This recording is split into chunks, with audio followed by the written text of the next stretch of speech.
स्वागत करछि सांगने मोर नुआ ब्लॉक रे। तो मोर गाँव रे एटा आ गोटे ब्लॉक। तो मु आसीची माने बुलिबाकू। तो आसंतु बुली जिबा। कुआडे बुली जिबा से कथा तो मु जानिनी, केंदो गाँव रे बुलिबा टिके अलगा। तो मो साइड रो व्यू देखि पारथिबे सब आडे। तो व्यू तो बहुत एमिति अछि जो जगह की माने नष्ट भी कर दिया जाइए बहुत गुड़े व्यू। तो एमिति जगह को जीवा चलतु वीडियो रे बनी रुहतु, आपण को देखेदेवी। सो वीडियो रे बनी रुहतु। तो आगू कौन हम देखा जाऊ। तो वीडियो रे बनी रुहतु, बकचोती करवा। सो वाह।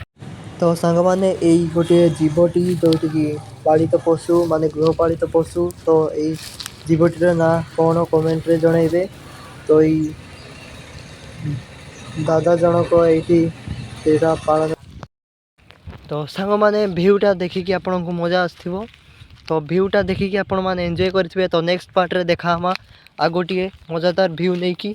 सो वाही सेति पर्यंत मते जेतिकी सब भ्यू देखिचंती आपण माने एंजॉय करथिबे। तो नेक्स्ट पार्ट रे देखा हवा। सो वाही नेक्स्ट पार्ट रे नुआ बक्सदी भ्यू गोटे नै की आसीबी, सेति पई जस्ट वेट करंतु। किछि दिन परे आ गोटिए नुआ बक्सदी ब्लॉग टे धरिकी आसीबी शूट करी। तो यही ब्लॉगटा आम गाँव रो फास्ट लास्ट ब्लॉग हो पारे। तो मु जो कॉलेज पढ़ुची से जगह को पुणी रिटर्न करी। तो नेक्स्ट ब्लॉग रे आमर घर भड़ा रे देखा। सो वाही।